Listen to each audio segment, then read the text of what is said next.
Hello बच्चों। पिछली video में हमने ईगोसेंट्रिज्म के बारे में बात किया था।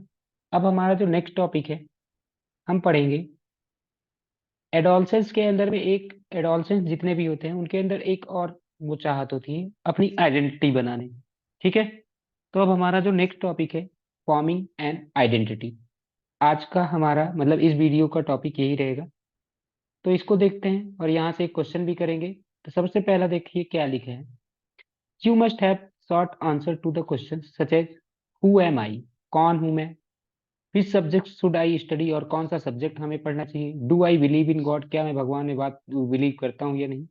तो इन सब क्वेश्चन के आंसर में क्या होता है कि लोगों की अपनी आइडेंटिटी छोटी छुपी हुई है। आइडेंटिटी का मतलब होता है वन सेल्फ, अपने आप को डिफाइन करना। ठीक है। ओके। यानी कि आइडेंटिटी का मतलब क्या होता है, आइडेंटिटी की डिफिनेशन यहाँ से यहाँ तक लिखी हुई है, आप लिख लीजिएगा इसको। ठीक है। आइडेंटिटी का डेफिनेशन क्या है, identity is who you are and what your values, commitments and beliefs are।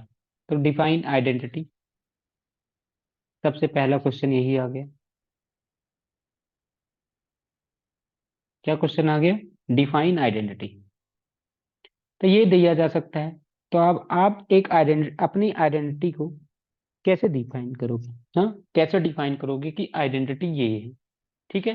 तो हम डिफाइन करने के लिए क्या कर सकते हैं, तो आइडेंटिटी का मतलब क्या होता है।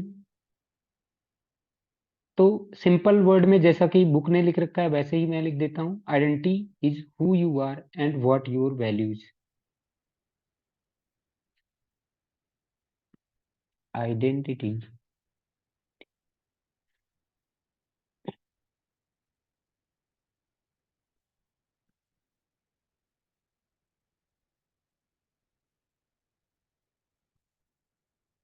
Identity is who you are, हाँ, हम व्हाट योर वैल्यूज। तुम कौन हो और तुम्हारी वैल्यूज क्या है। और क्या कहते हैं, व्हाट योर वैल्यूज, कॉमा, यहाँ पे एंड लगा लो, and what your values, comma, commitments, comma, commitments and believes are.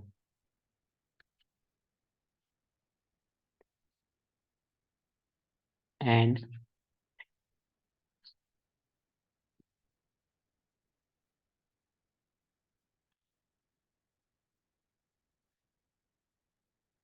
Beliefs. तो ये ध्यान रख लीजिए, ये आइडेंटिटी का डेफिनेशन हो गया। ठीक है। आइडेंटिटी का मतलब क्या हो सकता है कि it is a quality, believes and personality. क्या, it is, identity is quality, एक प्रकार से क्वालिटीज है। और क्या है, बिलीव्स है, आपके बिलीव्स, आप किस भी जो भी विश्वास करते हैं। आपकी personality, looks and expectations.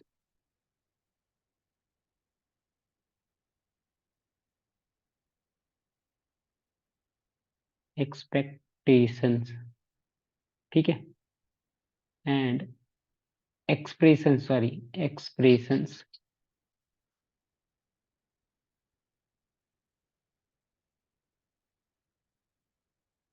that make a person, that make a person और ग्रुप। ठीक है। किसी भी पर्सन के जो क्वालिटी होगी, ये सारी चीजें क्या कहते हैं कि इसी को बोलते हैं पर्सन और ग्रुप, इसी को बोलते हैं आइडेंटिटी। ठीक है। तो ये आइडेंटिटी का एक छोटा सा डेफिनेशन मैंने आपको बता दिए कि आइडेंटिटी क्या होती है। आइडेंटिटी का मतलब होता है कि आप कौन हो, आपकी वैल्यू क्या है, आपके कमिटमेंट्स क्या है और आपकी बिलीफ क्या है। ठीक है। The primary task of adolescence is to establish an identity separate from the parents. तो देखो मैंने पहले ही बताया था कि जो हमेशा जो बच्चा होता है या जो एडोलसेंस होता है वो अपनी एक पहचान बनाना चाहता है, हमेशा हमेशा वो अपनी पहचान बनाना चाहता है। वो अपने पेरेंट्स से अलग, अपने दोस्तों से अलग, अपने हाँ सबसे अलग पहचान बनाना चाहता है। वो कभी भी वो अपने दोस्तों के जैसा थोड़ा सा भी नहीं होना चाहता अपने। हाँ वो सबसे अलग होना चाहता है। कोई भी बच्चा होता है वो अपने दोस्तों से, अपने घर वालों से, अपने माता पिता से वो सोचता है कि मैं अपनी एक अलग पहचान बनाऊंगा हमेशा। हालांकि इस फेज में कभी कभी क्या होता है कि आइडेंटिटी कंफ्यूजन हो जाता है उसको। कभी कभी क्या हो जाता है, तो वही लिखा हुआ है, during adolescence, a detachment process enables the individual to develop a personalized set of beliefs। तो ये क्या करता है कि इस चक्कर में जब वो अपनी आइडेंटिटी बनाने के चक्कर में वो क्या होता है कि अपने उसने सेट ऑफ बिलीफ्स बना लिए, उसने अपने क्या कहते हैं कुछ कंडीशंस बना लिए, दैट आर यूनिकली हर और हिज ओन। तो वो अपने कुछ बिलीफ्स बना लिए जो उसी के हैं, यानी कि उसने अपने आप को अलग कर लिया, यानी कि उसने अपने आप को अलग कर लिया। In the process of achieving an identity, the adolescent could experience conflict with parents। कभी कभी क्या होता है कि बच्चे जब अपनी आइडेंटिटी बनाने की कोशिश कर रहे होते हैं तो क्या होता है, अपनी आइडेंटिटी बनाने की कोशिश कर रहे होते हैं तो उनके देखो क्या होता है, बिलीफ देखो मैंने पहले ही बताया, उनके सेट ऑफ बिलीफ्स अलग होंगे। उनके सेट ऑफ बिलीफ्स अलग हो जाते हैं क्योंकि वो किसी से नहीं अपना, वो नहीं चाहते कि उनके माता पिता का क्या कहते हैं कि जो बिलीफ्स है ये पेरेंट्स के बिलीफ, उनके पेरेंट्स के बिलीफ्स और उनके उनके बिलीफ कभी दोनों मैच ना करें। हाँ ये मैच ना करें, इस वजह से वो अपने आप को सेपरेट कर लेते हैं। जब वो अपने आप अपने जो सेट अलग कर लिए तो इसी को बोल दिया डिटैचमेंट हो गया। तो इस प्रकार से क्या होता है कि वो उनके बीच में कभी कभी क्या हो सकता है कि उनके जो बिलीफ्स हैं, उनके माता पिता के जो बिलीफ्स होते हैं वो ज्यादातर क्या होते हैं, उनमें कॉन्फ्लिक्ट ही होता है। Those adolescents who can cope with the conflicting identities develop a new sense of self। यानी कि अगर मान लीजिए कि इसके साथ में वो अगर कोपिंग प्रोसेस उनका हो जाता है कि हाँ ऐसा इसके साथ में वो कोप करने मतलब कि इसको सह सकते हैं, तो फिर क्या होता है कि वो अपने आप को एक अपना नया बना लेते हैं, वो अपने आप को डेवलप कर लेते हैं। वहीं पे adolescents who are not able to cope with this identity crisis are confused. ठीक है, तो यानी कि क्या कहते हैं कि जो इस आइडेंटिटी क्राइसिस के साथ में कि जिसके कारण से इनके बिलीफ्स और इनके बिलीफ्स अलग हैं, तो उनके अंदर क्या आ जाते हैं, क्रिएट हो जाती है आइडेंटिटी कंफ्यूजन। ठीक है, आइडेंटिटी कंफ्यूजन आ जाती है। तो ये सारी बातें हमें इस पैराग्राफ में पढ़नी। ओके, तो ये हमें समझ आ गया कि क्या होगा क्या नहीं इसमें, कि आइडेंटिटी बनाने के चक्कर में क्या हो जाता है कि आइडेंटिटी कहीं ना कहीं क्या हो जा रही है, खराब हो जा रही है। ओके, तो अब इसको हम देखते हैं। और क्या कहते हैं कि समझते हैं कि क्या एक क्वेश्चन लेते हैं और क्वेश्चन की सहायता से हम एक एक चीज को समझेंगे। सबसे पहले तो हमने आइडेंटिटी को डिफाइन कर दिया, फिर अब हमारे पास में क्या कहते हैं कुछ क्वेश्चन हम लेंगे। ठीक है, तो सबसे पहला क्वेश्चन छोटा सा है, हाउ, ये 2 नंबर का क्वेश्चन है, adolescents how do adolescents form their own identity. कैसे ये बच्चे अपनी खुद की आइडेंटिटी बनाते हैं।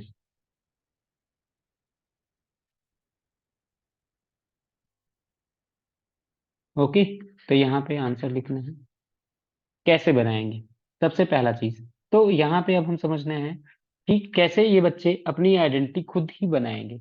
ओके, तो देखो एक डिटैचमेंट प्रोसेस होता है during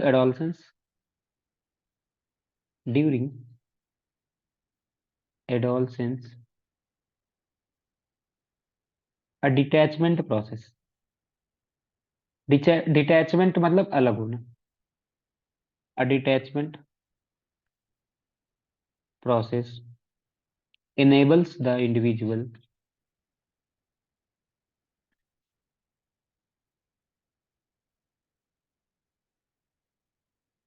enables the individual to develop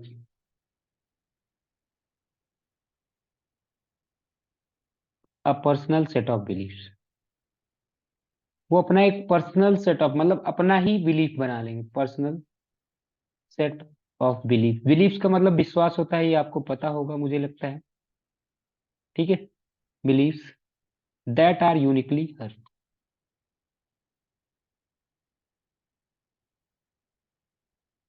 और ये बिलीव्स क्या होते हैं कि उसके यूनिक होते हैं। हाँ, यूनिकली हर और हिज। ओके।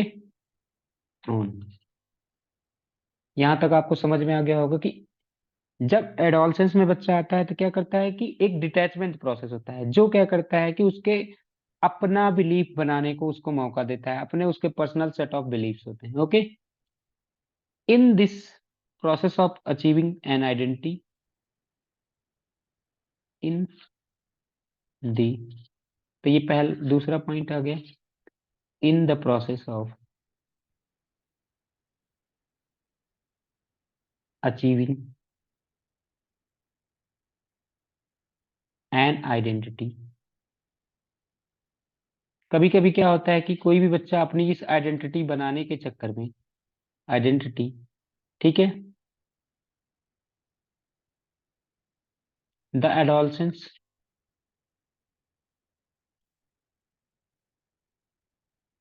कुड एक्सपीरियंस,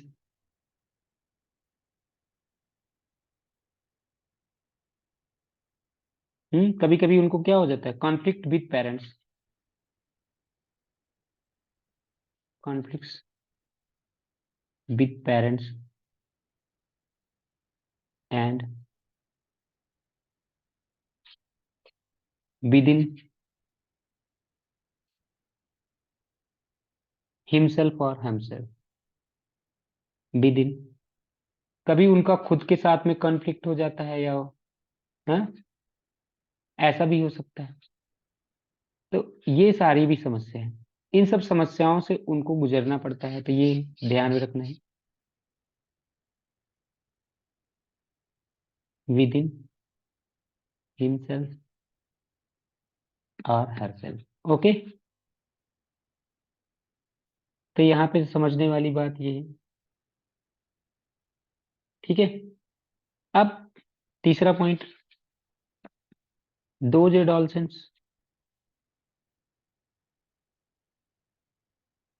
वो बच्चे जिन्होंने क्या कहते हैं कि दो एडोलसेंस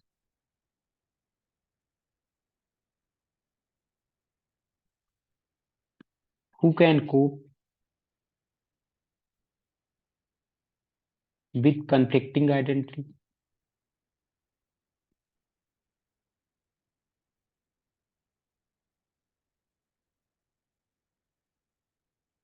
हाँ, डेवलप, वो एक develop a new sense of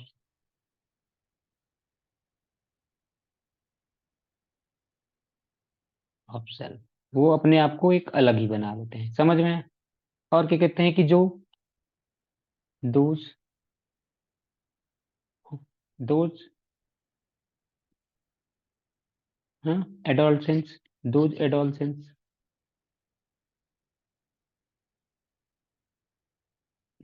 who can not cope up, who can, who are not able to cope up,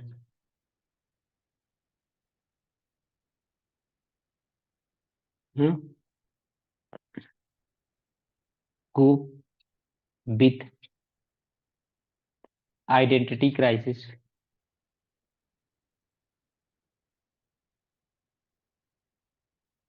are confused,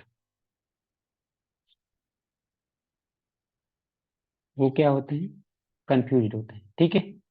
this is known as, this is known as identity confusion. तो यहाँ पे हमें ये भी समझ में आ गया कि आइडेंटिटी कंफ्यूजन क्या है। मैंने क्या बताया, मैंने बताया कि कभी कभी क्या होता है कि देखो, कौन सबसे पहला क्या होता है, आइडेंटिटी बनाना है। आइडेंटिटी बनाने के लिए जो होता है वो बच्चा अपने माता पिता से अलग सोचता है। जब वो बच्चा माता पिता से अपने अलग सोचता है, तो फिर क्या होता है कि माता पिता और बच्चों के सोच में क्या हो सकता है, कभी कभी कॉन्फ्लिक्ट हो सकता है, कभी कभी बच्चे का खुद से कॉन्फ्लिक्ट हो सकता है। अगर जो बच्चा इस कॉन्फ्लिक्ट को कोप कर गया, यानी कि इस कॉन्फ्लिक्ट को सह गया, तो वो अपने एक को नया सेल्फ बना लिया। लेकिन जो बच्चा अगर इसको नहीं सह पाता तो वो एक आइडेंटिटी क्राइसिस में चला जाएगा। उस आइडेंटिटी क्राइसिस को ही हम क्या बोलते हैं? आइडेंटिटी कंफ्यूजन बोलते हैं। ठीक है, ओके। अब फिर क्या होता है, यहाँ से एक लास्ट पॉइंट मैं लिख देता हूँ। हाँ, चौथा पांचवा point, identity crisis, identity confusion, identity confusion can lead to them,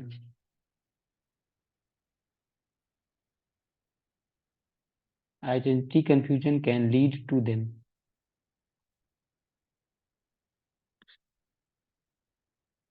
hmm,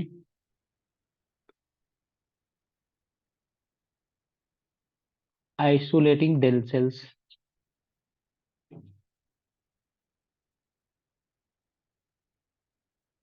from peers and family।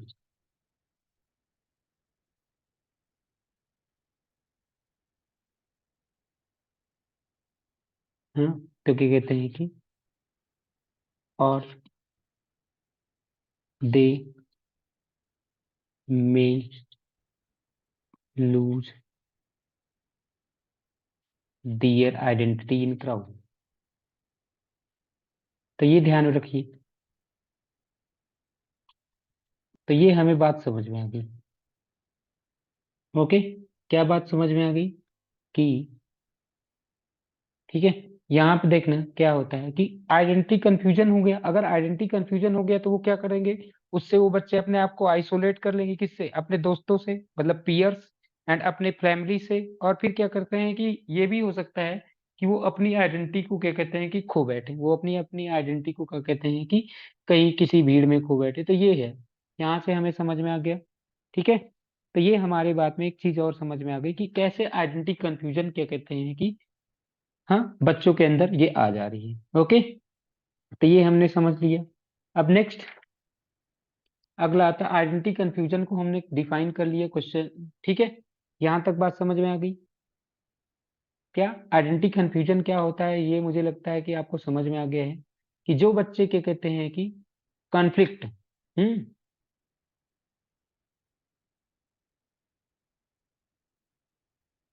को कोप अप नहीं कर पाते, जो बच्चे क्या कहते हैं कि तो इसी वजह से क्या होता है, उनके अंदर क्या आ जाता है, आइडेंटिटी कंफ्यूजन आ जाता है।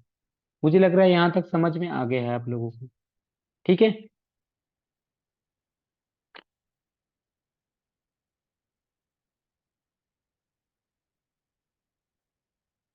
अगला नेक्स्ट, अगर क्या कहते हैं कि जो कॉन्फ्लिक्ट है अगर उनका रेजोल्यूशन हो जाता तब तो वो उसका आइडेंटिटी का फॉर्मेशन हो जाता। लेकिन कंफ्यूजन नहीं, मतलब कि रिजोल्यूशन नहीं हुआ तो उनका क्या हो गया, आइडेंटिटी कंफ्यूजन हो गया। तो यहाँ तक समझ में आ गया। अब हमारे पास में अगर ऐसा ही क्वेश्चन आ जाता है पी, नेक्स्ट क्वेश्चन देखिए क्या लिखा हुआ है। क्वेश्चन है what are the factors, what are the factors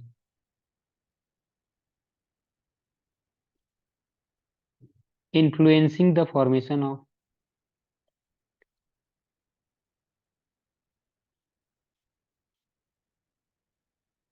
influencing the formation of identity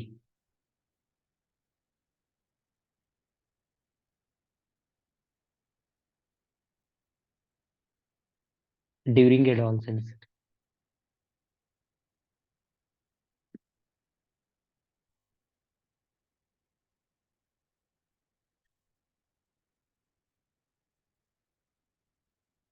ठीक है, और यहाँ पे आगे क्वेश्चन में ये भी लिखा हुआ है support your answer with example. तो क्वेश्चन बढ़िया से समझ लीजिए, क्वेश्चन बढ़िया से समझ लीजिए और इसमें क्या कहना चाहता है अब देखते हैं। तो सबसे पहले देखिए क्वेश्चन को पढ़िए, कह रहा है कि उन फैक्टर्स के बारे में बताइए, उन फैक्टर्स के बारे में बताइए जो इन्फ्लुएंस करते हैं, किसके आइडेंटिटी फॉर्मेशन को। ठीक है, जो इन्फ्लुएंस करते हो किसको, आइडेंटिटी फॉर्मेशन को। ओके, और इसको एग्जाम्पल के सहित बताना है तो एग्जाम्पल के सहित हम बताते हैं और समझते आते हैं आपको कि कौन कौन से फैक्टर्स हैं जो इन्फ्लुएंस करते हैं बच्चों के आइडेंटिटी के फॉर्मेशन में। ओके, तो सबसे पहला आंसर नंबर 1, सबसे पहला। तो देखो इसमें कौन कौन से फैक्टर हैं। सबसे पहला द कल्चरल बैकग्राउंड, उसका कल्चरल बैकग्राउंड क्या है ये डिपेंड करता है, cultural background.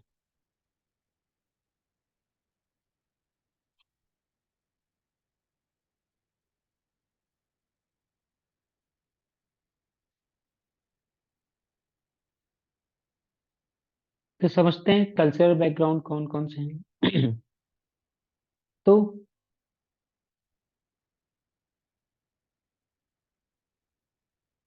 The cultural background,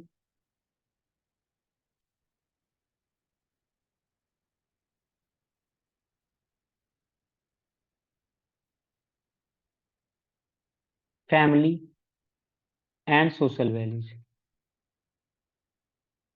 family and social values,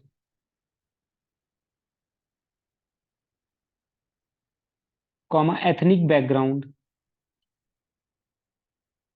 ethnic, ethnic मतलब होता है जातीय, ऐसे समझ लीजिए एथनिक बैकग्राउंड।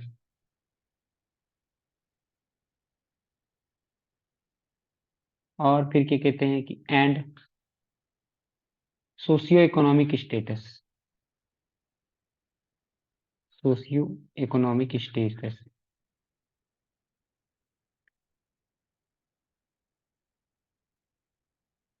ठीक है, socio economic status all prevail upon adolescents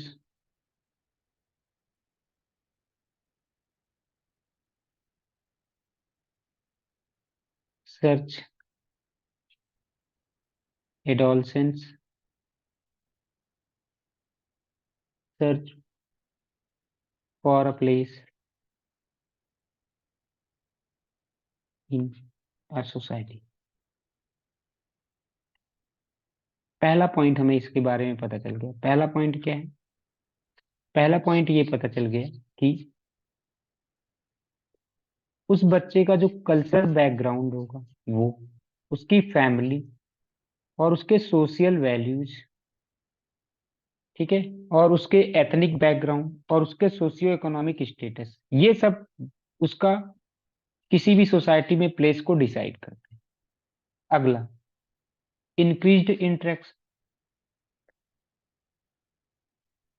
किसके साथ उसका interaction,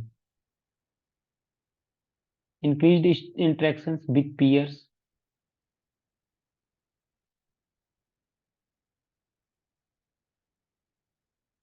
provide them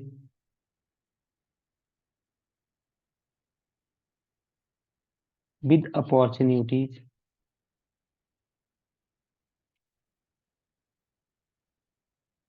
for refining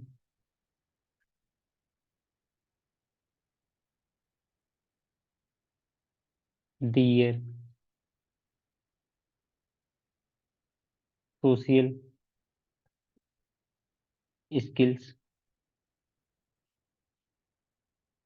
and trying out different social behavior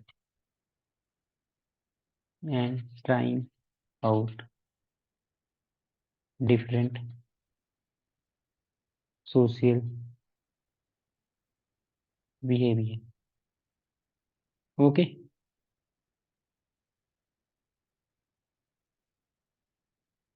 तो यहाँ पे पहला पॉइंट बोलता है कि आप क्या कहते हैं कि जिस सोसाइटी में हो, जिस क्या कहते हैं कि आपका कल्चर क्या है और क्या कहते हैं आपकी फैमिली कैसी है, आपके सोशियो इकोनॉमिक स्टेटस क्या है, ये आपके प्लेस को सोसाइटी में डिस्कस डिसाइड करते हैं।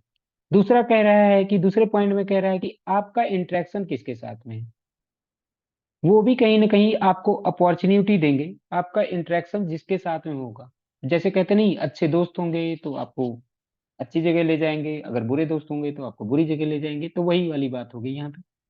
पीयर्स एंड पेरेंट्स दोनों, पीयर्स मतलब दोस्त, पेरेंट्स मतलब माता पिता, तो पता ही है। आर ड्यूअल फोर्सेस, ये दो फोर्सेस हैं। आपके दोस्त कैसे हैं, आपके साथ में रहने वाले लोग कैसे हैं, ये डिसाइड करेंगे कि आप क्या बनने वाले हैं। Dual forces having more influence on adolescence, having more influence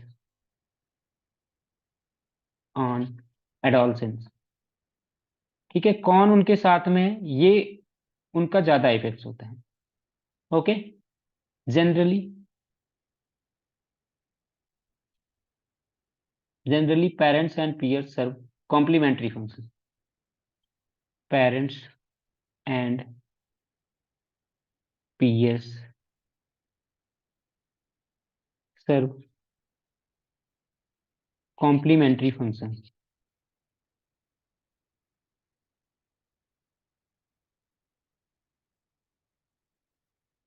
ठीक है, and fulfil different needs of the, and fulfil, जो भी उनकी जरूरतें होती हैं वही पूरा करते हैं उस time. Fulfil different needs of adolescent, different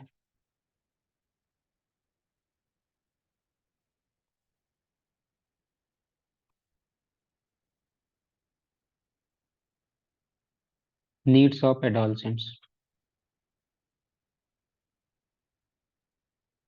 अगला,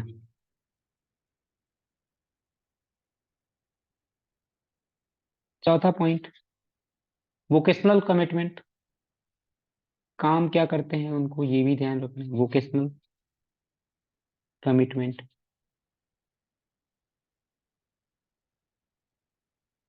is another factor,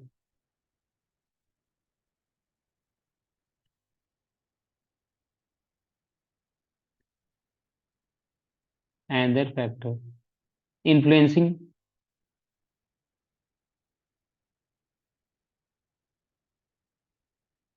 identity function.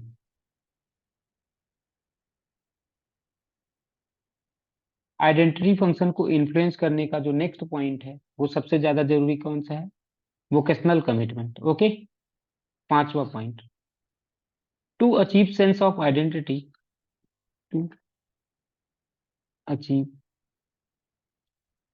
Sense of identity,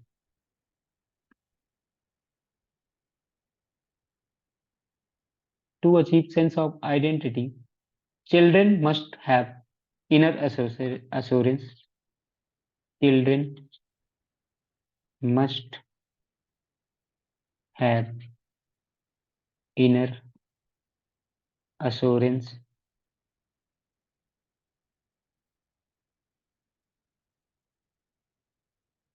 that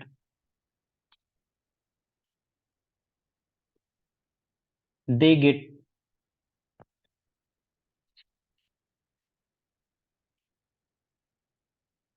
feeling of assurance,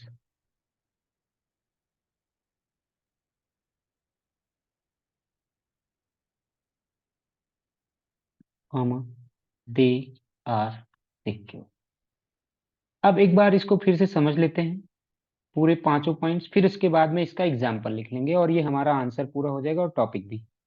ठीक है, तो देखिए क्वेश्चन क्या है। क्वेश्चन ये है कि आइडेंटिटी फॉर्मेशन को इन्फ्लुएंस करने वाले कौन कौन से फैक्टर्स हैं। आइडेंटिटी, हाँ, आइडेंटिटी फॉर्मेशन को इफेक्ट करने वाले, अफेक्ट करने वाले कौन कौन से फंक्शंस हैं, ये है हमारा क्वेश्चन। तो क्वेश्चन तो हमें समझ आ गया, अब आंसर देखते हैं। आंसर में सबसे पहला पॉइंट क्या लिखा है, पहला पॉइंट लिखा हुआ है कल्चरल बैकग्राउंड्स, यानी कि उस बच्चे का जो अपनी आइडेंटिटी फॉर्म करना चाहता है, उसका कल्चरल बैकग्राउंड क्या है, उसकी फैमिली क्या है, उसके सोशल वैल्यूज क्या है, उसके एथनिक बैकग्राउंड क्या है, वो कौन से एरिया में है, कैसा है, वो सोचेगा कि हमें मतलब कि उसको वो अपने प्लेस को डिसाइड करे। ये चीजें डिसाइड करेंगी। अगला, ठीक है, पहला चीज तो ये हो गया। दूसरा चीज, इंक्रीज्ड इंटरेक्शंस विद पीयर्स, वो किसके साथ मिल रहा है, वो किसके साथ में रह रहा है, तो वो उसके जो अपॉर्चुनिटी जो होगी, वो जैसे क्या कहते हैं कि किसी का दोस्त बहुत अच्छा है, भले ही कोई गरीब हो, इससे नहीं मतलब, अमीर हो इससे नहीं मतलब है, अगर दोस्त अच्छे हैं तो उनको ऊंचाई तक ले जा सकते हैं, अगर दोस्त बुरे हैं तो हो सकता है कि उनको बर्बाद भी कर सकते हैं। ये भी समझ लीजिए, ठीक है। यहाँ सबसे बड़ी बात, आप इस दुनिया में क्या बनने वाले हो ये डिसाइड करता है कि आपके साथ में डेली कौन से लोग हैं। ठीक है, आप इस दुनिया में क्या बनने वाले हो, यहाँ पे यही समझाने की कोशिश कर रहा है कि आपके साथ में कैसे लोग हैं, कौन से लोग हैं, इससे सब समझ में आ जाएगा आप क्या बनने वाले हैं। Increased interactions with peers provide them with opportunities for refining their social skills and trying out different social behaviors। अगर क्या कहते हैं कि वो बच्चा जो होगा, अगर उसके दोस्त जैसे होंगे, अगर मान लीजिए कि दोस्त पढ़ाई कर रहा है तो वो भी पढ़ाई करेगा, अगर दोस्त घूमने जा रहा है तो वो भी घूमने जाएगा, तो इसका मतलब क्या हुआ, उसके जो डिफरेंट स्किल्स हो गए वो किसके, और उसके पीयर्स के ऊपर डिपेंड हो गए। ठीक है, अगला, पीयर्स एंड पेरेंट्स, यही जो दो इंपॉर्टेंट फोर्सेस है ना, यही उस बच्चे को बर्बाद कर भी सकते हैं और यही उस बच्चे को बना भी सकते हैं। तो कैसे, जो पीयर्स और पेरेंट्स हैं ये ड्यूअल फोर्सेस है, ये दो फोर्सेस हैं जो बच्चे को बर्बाद करने के लिए भी काफी है और बच्चे को सही करने के लिए भी काफी है। यहाँ पे लिखा हुआ, peers and parents are dual forces having more influence on adolescents, adolescents के ऊपर इनका सबसे ज्यादा प्रभाव होता है। Generally parents and peers serve complementary function, यही क्या होते हैं, कॉम्प्लीमेंट्री होते हैं, उनके जितने भी नीड्स होंगे वही फुलफिल करते हैं। अगर बच्चे को मोबाइल से बातचीत करनी है, घूमना है या मोबाइल में गेम खेलना है तो वो भी दोस्त कर लाएंगे। अगर बच्चे को मोबाइल से पढ़ना है या क्या करना है वो भी बच्चे ही डिसाइड, वही उनके दोस्त या माता पिता डिसाइड करेंगे।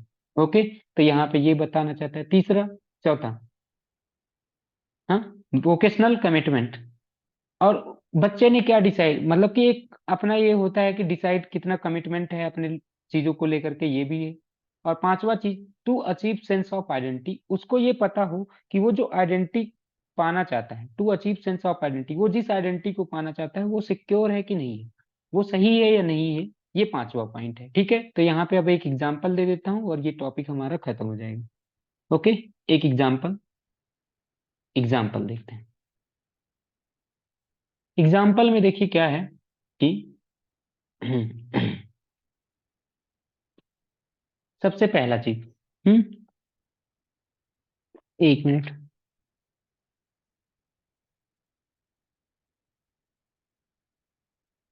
हाँ, एग्जाम्पल में हम इसमें क्या कहते हैं कि ये बता सकते हैं कि,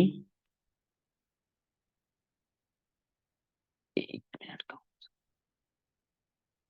करियर काउंसलिंग का एक अच्छा सा एग्जाम्पल बता सकते हैं। ये देखिए यहाँ पे, एनसी, देखिए ये क्या लिखा हुआ है, career counselling in schools offers information regarding appraisal of the students for various courses। तो क्या होता है, बच्चों को वेरियस कोर्सेज के लिए प्रोत्साहित करता है, बच्चों को वेरियस कोर्सेज के लिए कौन प्रोत्साहित करता है, हाँ, तो क्या कहते हैं कि करियर काउंसलिंग कोर्सेज, जो करियर काउंसलिंग क्लासेस होती हैं जो भी होंगी, वो क्या होते हैं, बच्चे को प्रोत्साहित करती हैं। तो एग्जाम्पल यहाँ पे हम लिख देते हैं। ठीक है, कुछ एग्जाम्पल से लिख देते हैं क्योंकि एग्जाम्पल लिखना बहुत जरूरी है। ओके, तो यहाँ पे एग्जाम्पल, एग्जाम्पल में सबसे पहला क्या लिखेंगे, एग्जाम्पल में लिख देते हैं career counselling,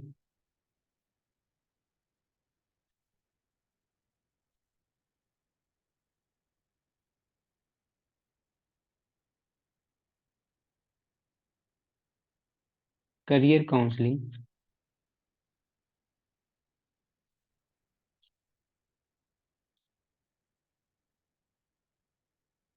in school offer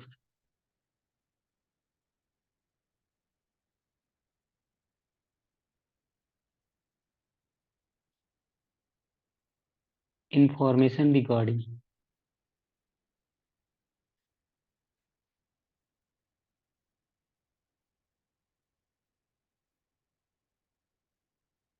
appraisal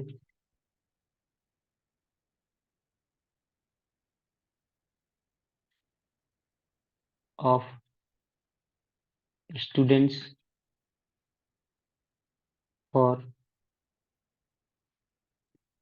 formation of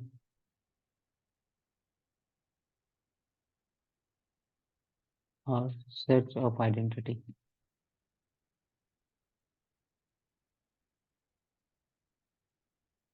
यहाँ पे एग्जाम्पल बताया जा रहा है सबसे पहला कि करियर काउंसलिंग जो स्कूल्स में होती है वो बच्चों को क्या कहते हैं कि इंफॉर्मेशन दे सकती है, उनको अपनी आइडेंटिटी बनाने के लिए उनको अपने हेल्प कर सकती है। दूसरा दूसरा भी एक एग्जाम्पल दे सकते हैं ऐसे ही।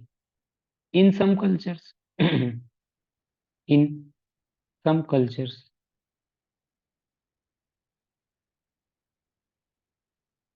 In some cultures freedom is given to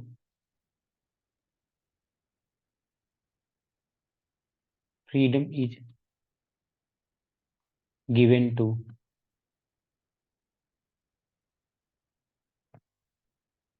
young people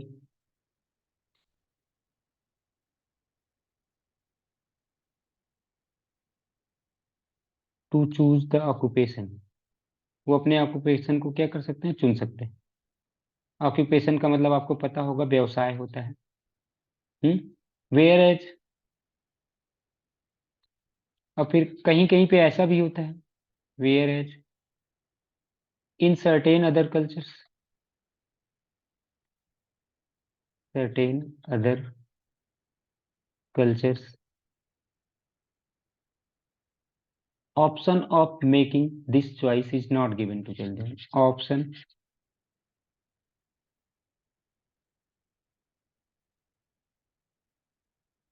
of making choice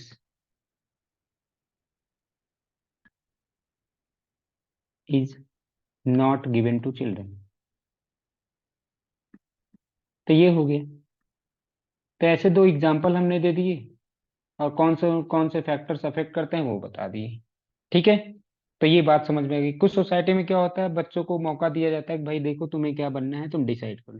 कहीं कहीं कुछ सोसाइटी में ऐसा होता है कि बच्चों को क्या बनना है क्या नहीं बनना है उनसे ये सब बातें नहीं की जाती। ओके, उनको बोला जाता है देखो तुम ये बनोगे, बस सीधा बता दिया जाता है। तो ये समझ लीजिए, दो एग्जाम्पल्स हो गए। और हमने ये समझ लिया कौन कौन से आइडेंटिटी क्या होता है। फिर उसके बाद में आइडेंटिटी फॉर्मेशन, आइडेंटिटी कंफ्यूजन, और क्या कहते हैं कि आइडेंटिटी को इफेक्ट करने वाले चीजें ही पढ़ी। ओके, ठीक है। नेक्स्ट वीडियो में नेक्स्ट टॉपिक करेंगे। उम्मीद करता हूँ यहाँ तक समझ में आया होगा। जो भी नहीं समझ में आया होगा कभी पूछ सकते हैं।